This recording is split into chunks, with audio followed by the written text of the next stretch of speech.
a flautist, singer, and composer. Indian classical music, the classical music systems that we have in India is so in-depth and so magical and just so much in it that... Known for her music entwined with Indian culture. I've started teaching a little bit, started giving access to people to that information so that they can start building a little more interest in the instrument or voice or anything that they're, looking into. NewsX influencer A-list proudly recognizes Rasika Shekar for influence in music. Hello and welcome. You're joining us on NewsX Influencer A-list. I'm Paradip Bhanot, and with us today is a musician who is taking Indian art forms to the global audience, to the global stage. We have a flute artist with us. Rasika Shekar is on the broadcast. Rasika, thank you so much for joining us, and welcome to NewsX. Hi, Verdi. Thank you so much for having me here. Such a pleasure. All right, so you play the flute, Rasika. Tell us, a little bit about the work that you've done, the songs that you've kind of given the background score for. Yeah, so very quickly, my flute journey started when I was 13. I started learning Carnatic classical music, and then came down to India to study Hindustani music, classical music. I was born in Dubai, grew up in the US, so music brought me to India, and I have been sort of exploring a lot more genres when I've been, living here. And I've been lucky to work with some Bollywood films, working on a couple of background scores. I have also sung for a couple of movies as a playback singer, and it's been extremely exciting, and I'm very fortunate that I've been able to do so. Which was the song that you liked doing the most, the one that has stayed with you? I would say the second song that I did, it's called Hullare. It's from a movie called Two States. And I love doing that song because it's a very, very upbeat, fun song. And I got to do it with Shankar ji and Siddharth Mahadevan. So that was super fun. I also got to sing the part that was in Tamil, which is my mother tongue. So it was just, everything just was a brilliant experience with it. And not only giving background scores, but you also have a massive following when it comes to social media, right? On Instagram, etc. You have so many followers that are looking up to you. These are people that want to know more about you and your life and your journey as a flute artist. What is it like, to have that kind of responsibility in the digital space? Yeah, I think I'm very fortunate to have that because we're able to meet people that, we're able to interact with people that are from so many different parts of the world, so many different parts of the country. And technology enables us to do that, which maybe, before I probably never expected or anticipated to be able to. And I think that comes with a certain responsibility. At least I like to see it that way because it pushes me to be able to learn more and make sure that I'm putting out quality work. And I love that part. At the same time, because I'm connecting with a very different audience, I feel like it pushes my musical boundaries and ideas as well. So it's a really nice give and take kind of a scenario. So it's very encouraging. And I'm just love it. So what do you consider as, your main responsibility when you say that you feel responsible for the people that are looking up to you? Is it, promoting Indian classical music? What is it that you see as your main responsibility? I'd say at the fundamental, I would say that for me, my main, I think the way I operate is to put out the most honest music. That's my first thing. If I look at something that's promoting it, that's a very different thing. If the promotion happens as a side effect of what I do, that's great. But when I'm putting out music, I make sure that it's the most honest music that I put out.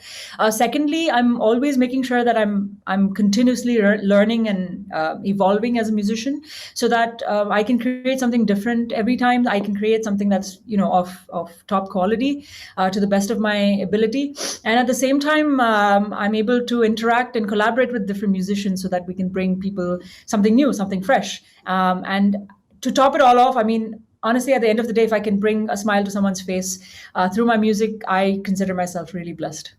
So what is it like? You've worked with Bollywood films, you've given background scores for those. You're out there on the internet, you put out videos. What do you enjoy doing more and why?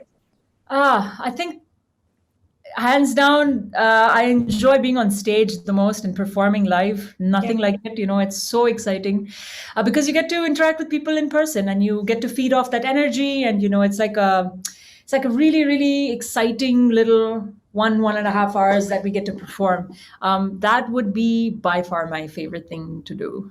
And what is the one performance that has, stuck with you, where the audience was just mesmerized by your music and you just could not believe that this was happening?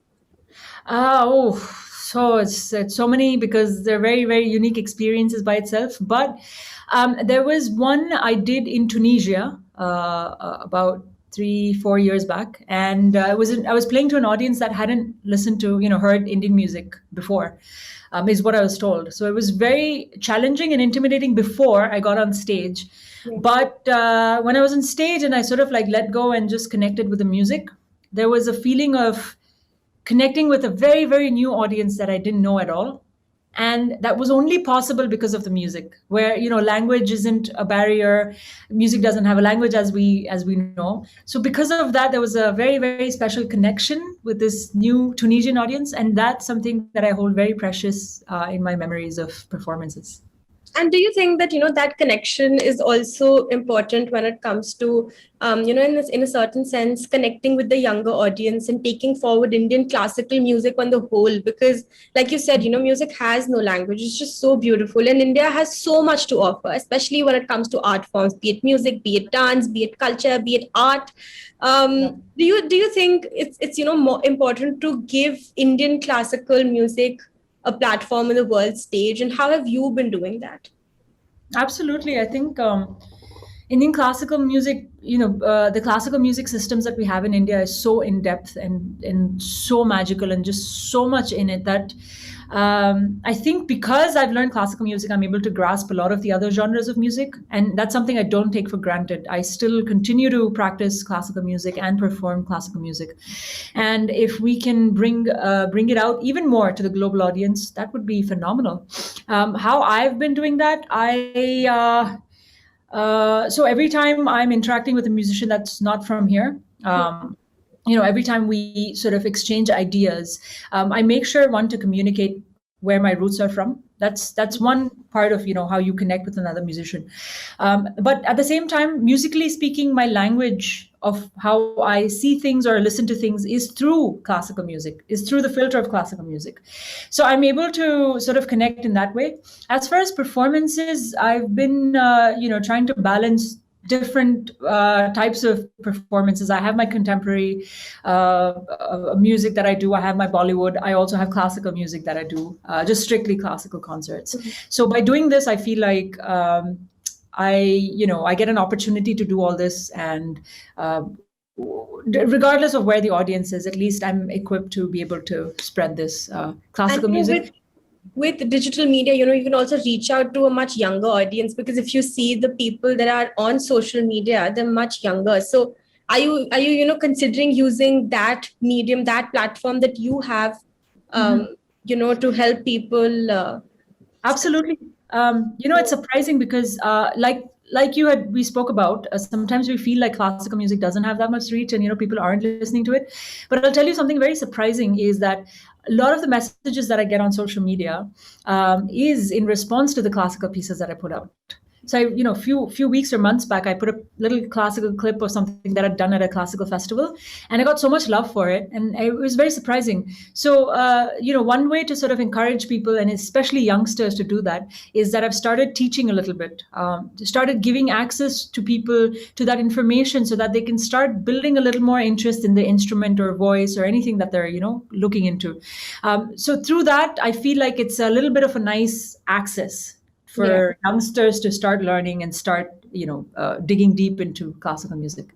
Absolutely. And more power to you, Rasika, for doing that. More power to you for, reaching out to the audience and giving them a sneak peek into what it's like to be such a successful artist. Kudos to you. And thank you so much for joining us on Influence. It's been an absolute pleasure to have you. My pleasure. Thank you, Priti. Thank you so much for having us.